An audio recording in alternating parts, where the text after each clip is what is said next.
Bienvenidos a Pino Suárez 2, domicilio del diálogo. Desde esta Galería de Presidentes de la Suprema Corte de Justicia de la Nación, es un verdadero honor recibir y darle la bienvenida al señor ministro Arturo Saldívar Lelo de la Rea, quien recientemente acaba de asumir el cargo. Comienza un periodo de 15 años, un muy prestigiado jurista mexicano, abogado egresado de la Escuela Libre de Derecho, doctorado por la UNAM, experto en Derecho Constitucional y Derecho Constitucional Procesal, así como pues un académico también de mucho prestigio en la Escuela Libre de Derecho, en la Universidad Panamericana. En fin, señor ministro, abogado postulante, ahora ministro de la Corte, y se consolida un sueño. Todo abogado siempre cuando se forma sueña con llegar algún día a la Suprema Corte de Justicia, y usted está en este momento cristalizando una carrera muy brillante, ya teniendo la responsabilidad de la toga encima como ministro de la Suprema Corte. Muchas gracias, Enrique, por la invitación y por esta bienvenida. Desde luego considero que no hay mayor honor para un jurista que el poder llegar a ser ministro de la Suprema Corte de Justicia de la Nación. Es un honor, pero también es una enorme responsabilidad. Es un cargo muy importante, pero que lo compromete a uno con el país de una forma muy relevante. Quizás no haya otra función de cualquier estudioso del derecho que tenga una trascendencia como la de ser juzgador, la de ser juez. Ahora, ser juez constitucional y de última instancia, pues eleva la responsabilidad a niveles realmente pues insospechados para uno desde la academia o desde el ejercicio libre de la profesión. ¿Por qué Arturo Saldívar decide ser abogado en la juventud? Creo que decido ser abogado fundamentalmente por una aspiración de justicia. Yo siempre he tenido ideales humanistas y pensé que el derecho, la carrera de la abogacía, el mundo de las leyes y de los jueces era un instrumento para poder hacer justicia y para poder trascender en la vida de la gente. ¿Cuándo fue el primer momento en el que usted pudo visualizar o querer tener una carrera que lo llevara a ser ministro de la Corte? ¿En qué momento se lo imaginó por primera vez? Realmente no lo tengo muy claro.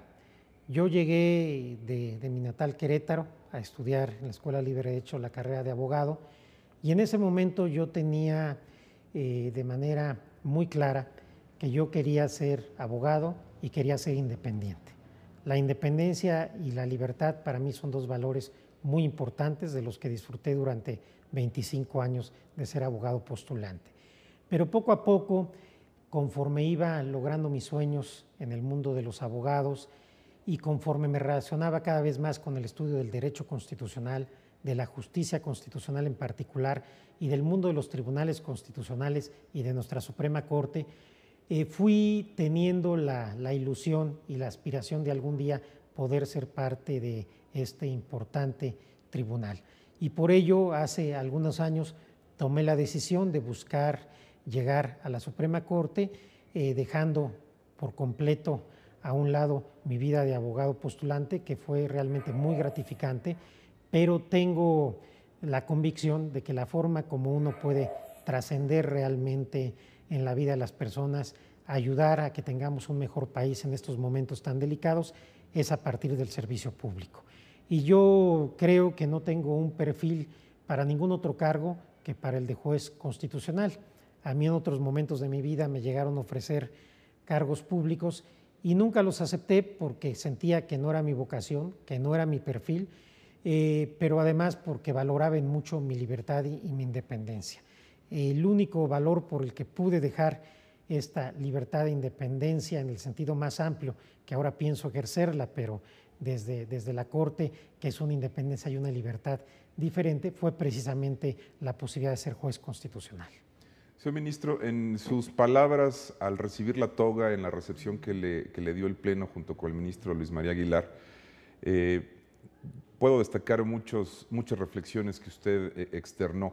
Sin embargo, hizo un reconocimiento muy cariñoso a una gran figura del derecho procesal constitucional, al doctor Héctor Fix-Zamudio, quien estaba presente incluso en el salón plenario. Una figura importante en su formación, señor ministro. Sí, por supuesto. Don Héctor Fix-Zamudio es sin duda el jurista más importante de México.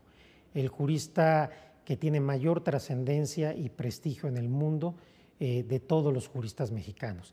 Es una de las figuras emblemáticas, no solo de México, sino de Iberoamérica y podría decir incluso del mundo. Pero junto a esa grandeza académica, el maestro Fixamudio tiene además una enorme grandeza personal. Es un ser humano extraordinario, con enorme generosidad. Yo soy uno más de sus discípulos. Creo que somos generaciones de juristas que lo queremos entrañablemente, que le tenemos una enorme gratitud, y para mí fue muy especial que me hiciera el honor de acompañarme el día en que recibí la toga. Y entre otros agradecimientos también a dos grandes instituciones, a la Escuela Libre de Derecho, que lo formó como abogado, y a la Universidad Nacional Autónoma de México, que lo formó como doctor. Sí, efectivamente, son las dos instituciones a las que debo mi enseñanza, pero particularmente en la Universidad Nacional Autónoma de México, además de la Facultad de Derecho donde estudié el doctorado, creo que la institución donde tengo mucho más relación y que me siento, como dije el día que recibí la toga, en mi casa, que siempre he considerado mi casa y mi hogar, es el Instituto de Investigaciones Jurídicas de la UNAM. Ahí tengo grandes amigos, muchos y muy buenos amigos, siempre he tenido una recepción muy cálida y prácticamente en los últimos años no ha habido un evento en materia constitucional en que no me hagan el favor de invitarme. Entonces, si usted me pregunta, ¿se siente de la Libre? ¿Se siente del UNAM? Efectivamente, tengo un enorme cariño a la Escuela Libre de Derecho, tengo un enorme cariño a la Facultad de Derecho de la UNAM, pero mi casa académica es el Instituto de Investigaciones Jurídicas. Señor ministro, quiero referir una cita de usted expresada en la tribuna del Senado de la República durante su comparecencia en este proceso en el que los integrantes de las ternas mostraron sus puntos de vista sobre la Corte para esperar la elección de los senadores. Usted decía: quiero ser un juez constitucional a partir de mi experiencia de muchos años como académico y abogado postulante, porque estoy convencido de ese perfil, que este perfil fortalece la integración de la Corte y puede enriquecer con una visión diferente los debates de nuestro Tribunal Constitucional. Esa visión diferente, sobre todo de un abogado postulante, prestigiado, experto en derecho constitucional, enriquece el debate en un órgano colegiado, señor ministro. Sí, yo así lo estimo. Si nosotros vemos la experiencia de los tribunales constitucionales contemporáneos, tienen una conformación plural. Hay una dosis de jueces de carrera, hay abogados, hay académicos y hay también gente que viene del sector de la política, el sentido sano del término, no de política partidista. Sí. Y esto me parece que enriquece, porque los problemas a los que se enfrenta un tribunal constitucional, y nuestra Suprema Corte lo es, no son meramente jurídicos, tienen una trascendencia política donde es necesario tener una sensibilidad muy particular. Y yo llego a esta Suprema Corte pues siendo el único abogado postulante con perfil académico desde la novena época. Bueno, don Vicente Aguinaco también había sido abogado postulante, él muy destacado, y había sido también juez en alguna otra época de su vida.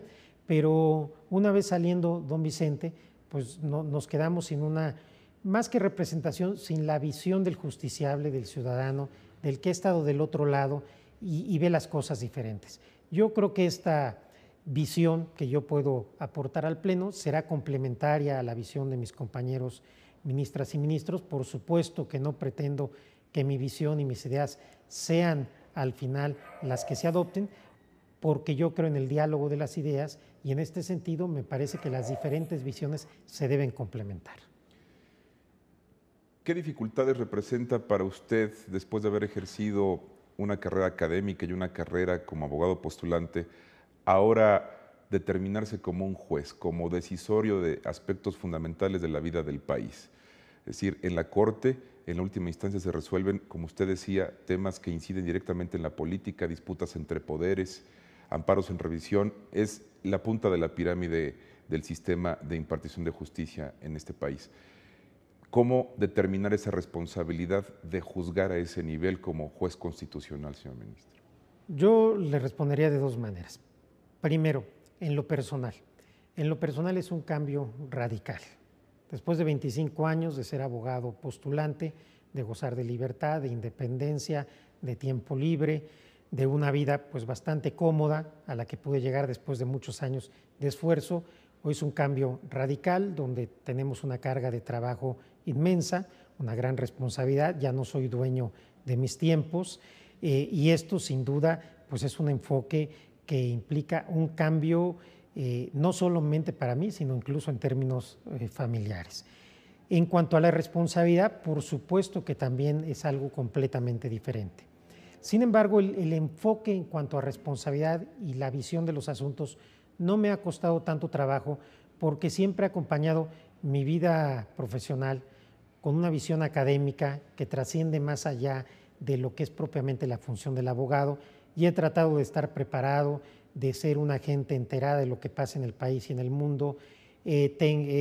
Siempre he estado atento de las lecturas políticas, filosóficas, de los ensayos más importantes, de los debates no solo jurídicos sino políticos de nuestro tiempo. Entonces creo tener una visión no solamente de abogado, no solamente de justiciable, sino también como un mexicano que puede tener cuando se requiere una visión de Estado y una visión de largo alcance. Señor ministro, otra cita que de hecho fue muy referida en los medios de comunicación, también emitida desde la tribuna del Senado de la República durante su comparecencia. Dijo usted: me comprometo a abrir las ventanas de la Corte para que entre aire fresco. El aire fresco de la sociedad, el aire nuevo de los jóvenes y el aire de las doctrinas modernas sobre los derechos fundamentales y la interpretación constitucional. Todo un comentario puntual que además lanza un ofrecimiento muy interesante, señor ministro. Sí, creo que es muy importante fortalecer la comprensión y la cercanía de los jueces constitucionales a la gente.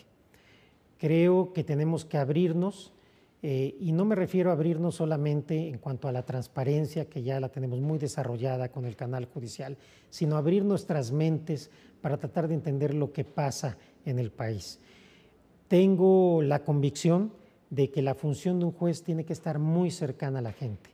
Lo que nosotros resolvemos tiene que ver con la vida de las personas, con el drama del ser humano, con el dolor de la gente. Y eso es lo que tenemos nosotros que estar siempre sensibles. Siempre critiqué como abogado y como académico que los jueces se convirtieran en burócratas judiciales. No podemos darnos ese lujo. Ahí están los jóvenes con reclamos, con una visión diferente. Tenemos que ser receptivos a esas inquietudes. Tenemos que ser receptivos a las nuevas teorías, a las nuevas tendencias, a las nuevas corrientes en derechos humanos, en interpretación constitucional. Tenemos que estarnos reinventando todos los días. Creo que lo peor que nos puede pasar, al menos yo así lo he entendido siempre en mi vida personal, pensar que uno tiene la verdad o que uno ya llegó. Para mí, llegar a la Corte es un gran honor y en cierta medida es un punto de llegada, pero realmente es un punto de inicio de una vida diferente en la que tengo que aprender y renovarme todos los días para tratar de aportar en el Pleno y en las salas lo mejor de mí mismo. Que esto no significa, repito, que necesariamente mi visión sea la que deba prevalecer o la que tenga mayores méritos, pero sí tengo que estar muy comprometido con esta agenda y estas ideas que referí en el Senado, porque me parece que esos compromisos, el referente a esos compromisos, serán los que al final del día puedan juzgar si fui digno o no de ser ministro de la Suprema Corte. Y eso solamente se puede juzgar a posteriori con lo que uno ofreció y con lo que uno cumplió o dejó de cumplir. De sus comentarios, de sus ideas, se podría también interpretar, ejerciendo la autocrítica, que a la Corte le ha faltado comunicar mejor, quizá acercarse más a la sociedad, que perciba la sociedad más cercana a las resoluciones de los ministros de la Corte, que las entiendan con mayor claridad, que puedan interpretar de manera directa, quizá más coloquialmente, el grado de afectación, el grado de beneficio, es decir, que se puede interpretar directamente la forma de trabajar y de resolver de los ministros de la Corte, que a veces generalmente se eleva mucho la técnica jurídica, que es poco comprensible para las mayorías, señor ministro. Sí, yo diría varias cosas. Primero, en términos de transparencia, creo que se ha avanzado muchísimo, y me parece que la Corte tiene hoy una posición en la opinión pública, en los medios, que no tenía hace 15 años. Sin embargo, ¿qué creo que nos falta? Por un lado, creo que tenemos que hacer un esfuerzo para tratar de hacer sentencias más sencillas, más breves. Los tribunales constitucionales del mundo hacen sentencias mucho más breves que las nuestras, pero con una gran profundidad y calidad de técnica también, pero entendibles. Entonces, ese es un primer reto, comunicar mejor estas sentencias para que incluso puedan ser materia de crítica de la academia y del foro que nos permitan a nosotros mejorar. Creo que tenemos que estar muy receptivos a la crítica de nuestro trabajo. Y por el otro lado, que tiene que ver también con esto, tenemos que ser más sensibles a las necesidades de la gente. Es decir, una cosa es comunicar y otra cosa que es de aquí para allá, y otra cosa es estar abiertos para entender qué está pasando en México, cuáles son las preocupaciones de la gente. Y en la medida de nuestras atribuciones, pues tratar de dar una respuesta a esas necesidades. Obviamente la Suprema Corte, ni siquiera el Poder Judicial Federal, puede resolver todos los problemas del país, pero creo que sí puede aportar mucho para resolver graves problemas de justicia que padecen todos los mexicanos todos los días, y ese creo que debe ser nuestro compromiso. Yo espero ser congruente con este compromiso y nunca olvidar todos los días que esté en la Corte que me debo a la gente, sin demagogia. Si yo acepté y procuré ser juez constitucional, es con el único fin de tratar de servir a mi país. De lo contrario, me hubiera quedado donde estaba. Le repito, tenía afortunadamente una vida muy cómoda y muy sencilla, pero este compromiso tiene solo sentido si uno puede hacer algo por la gente. ¿Qué tanto puedo hacer? No lo sé, pero lo que sí sé, y en eso tengo una convicción plena, que pondré mi mejor esfuerzo las 24 horas al día, los 365 días del año. Fortalezas y debilidades del Tribunal Constitucional. Creo que tenemos muchas fortalezas. Habíamos hablado ya de la transparencia, la autonomía y la independencia de la Corte, me parece que es muy relevante. Los temas que hoy ve la Corte, que antes no se veían, la forma como ha tenido que la Corte incidir pues realmente en un nuevo orden constitucional, en una nueva forma de hacer la política, porque hoy cualquier actor político que quiere representar sus actos públicos en leyes, en reglamentos, en actos administrativos, pues tiene que tomar en consideración que esto puede llegar a la Corte y que aquí puede haber una resolución que si no se ajusta su política a la Constitución, pues va a tener problemas, esa política no va a poder seguir adelante. Por el otro lado, pues creo que tenemos agenda pendiente, más que debilidades, lo dije en el Senado con un gran respeto.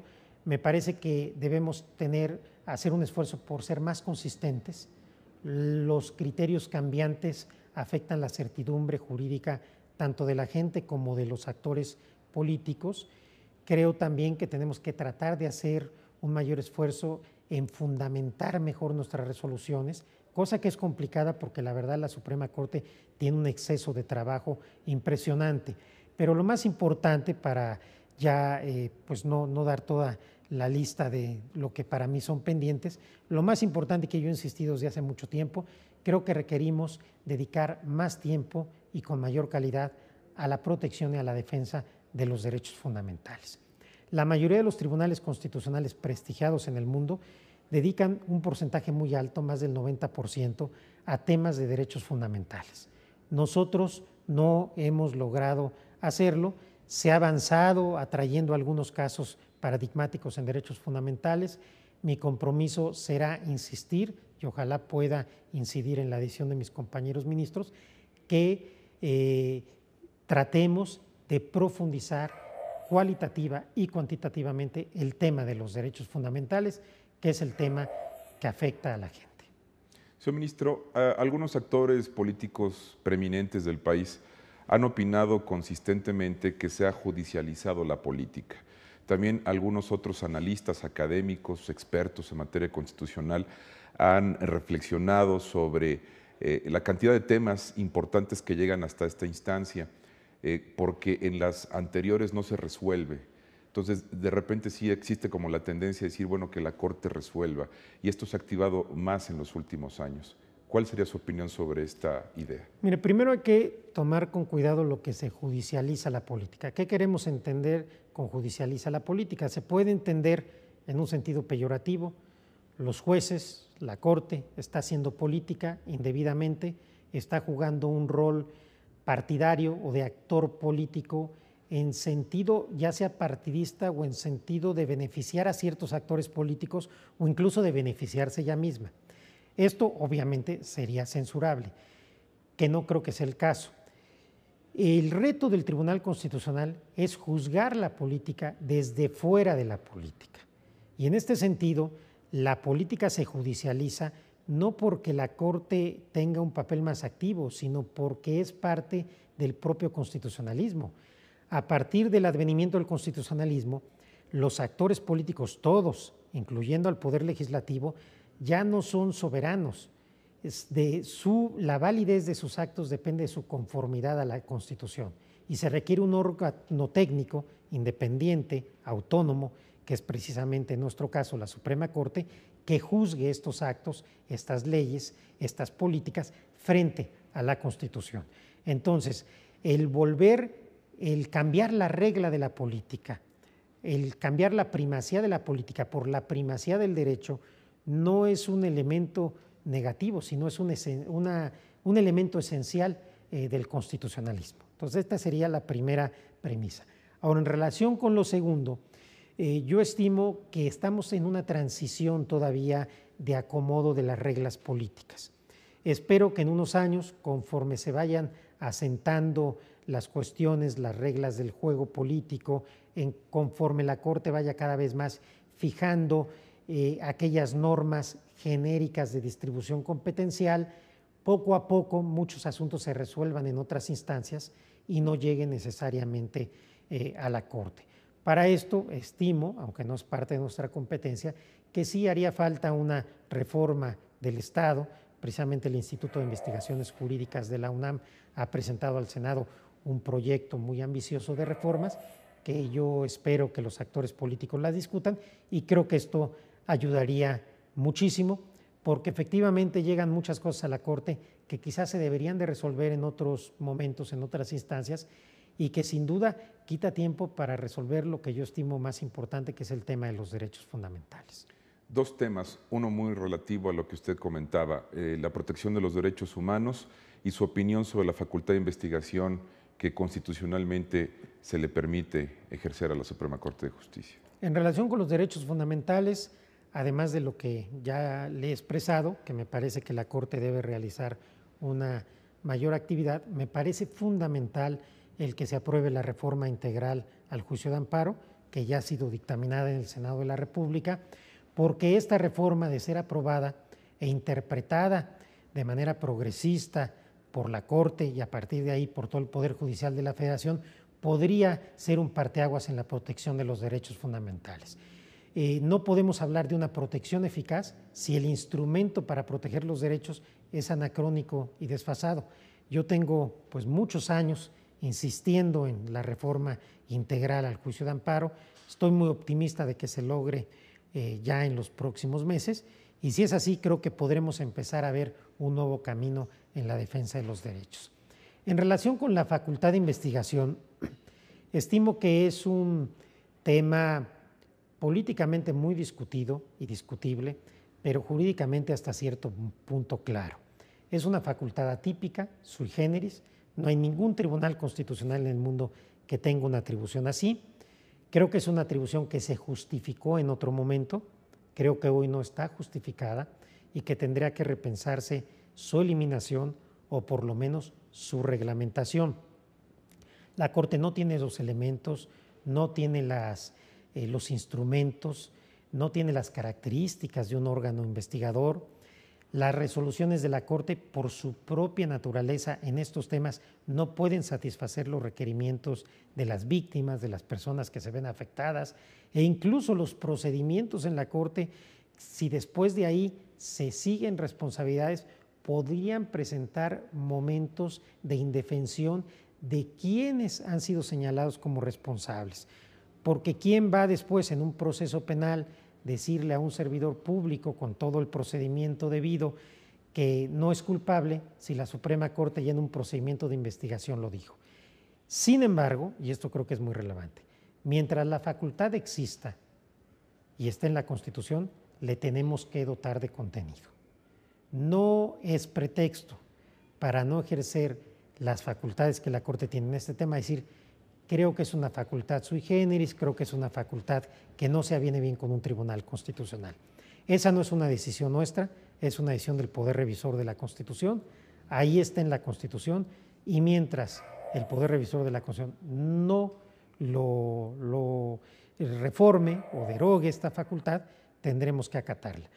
Y esta facultad, que es discrecional al fin del día de ejercerla o no la Corte, creo que se debe ejercer con dos características: con prudencia, pero con energía. ¿A qué me refiero? Creo que debemos ser muy cuidadosos de qué asuntos tenemos que ver en ejercicio de esta facultad. Pero una vez que aceptamos ver un asunto, tenemos que ser muy enérgicos e ir hasta las últimas consecuencias en el ámbito de nuestra atribución. Señor ministro, nos quedan 3 minutos y quiero aprovecharlos para plantear un último pensamiento. Ya usted lo expresó en su discurso con la toga en el Pleno de la Corte.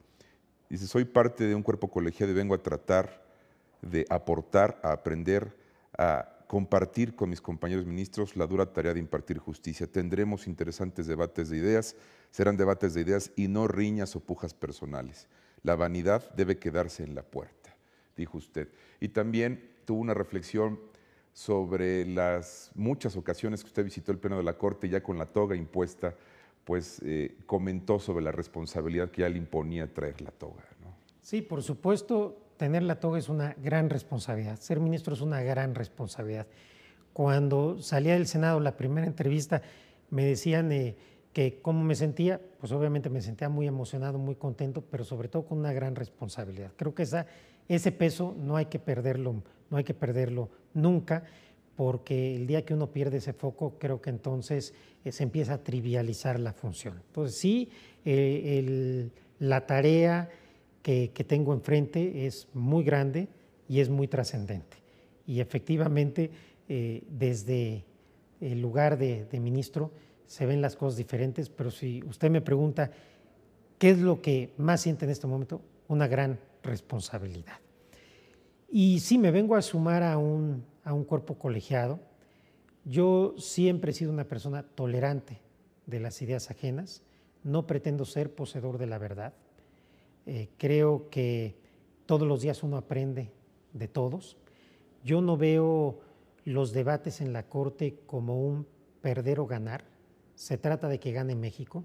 No tendré ningún inconveniente en mudar de opinión si en la discusión oigo argumentos, escucho argumentos que me convencen que estoy equivocado. Siempre estaré abierto a eso. Siempre estaré con una mentalidad de que lo que importa es el cuerpo, es el órgano, es la Corte y no cada uno de nosotros en lo personal. Creo que el protagonismo y la vanidad, como lo dije, lo tenemos que colgar al entrar al salón de plenos. Yo espero tener discusiones intensas, pero siempre en los términos y en los temas de la Corte, y siempre será con un absoluto respeto y afecto a mis compañeros ministros. ¿Liberal o conservador? Yo no creo en las etiquetas, porque las etiquetas crean prejuicios. Yo he asumido ciertos compromisos muy claros y leí un decálogo en el Senado de la República. Tengo un compromiso muy definido con los valores, con los principios y con los derechos fundamentales establecidos con la Constitución. Si fui liberal o fui conservador, creo que se verá al final de mi desempeño, pero además hay algo muy importante. Liberal y conservador no deja de ser relativo. Liberal o conservador, ¿comparado con qué? Hay jueces constitucionales muy conservadores en sus métodos interpretativos y liberales en su ideología. Y hay jueces constitucionales muy liberales en sus métodos interpretativos y muy conservadores en su ideología. Yo tengo un compromiso con los valores que ya le he expresado.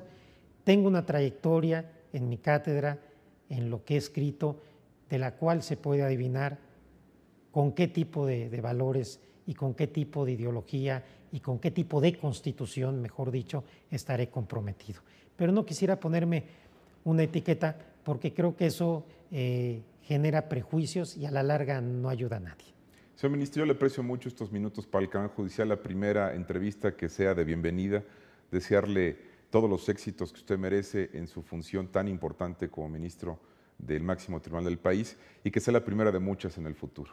Al contrario, Enrique, yo le agradezco a usted esta generosa entrevista, su hospitalidad, y lo felicito pues por estos años que lleva en el canal judicial, que la verdad ha sido una ventana para que la sociedad conozca al Poder Judicial y en particular a nuestra Suprema Corte. Gracias por todo. Muchas gracias, señor ministro. Y también le agradezco a usted el favor de su atención. A Pino Suárez II lo invito a que siga en el canal judicial. A continuación, ADN Noticias. Muchas gracias.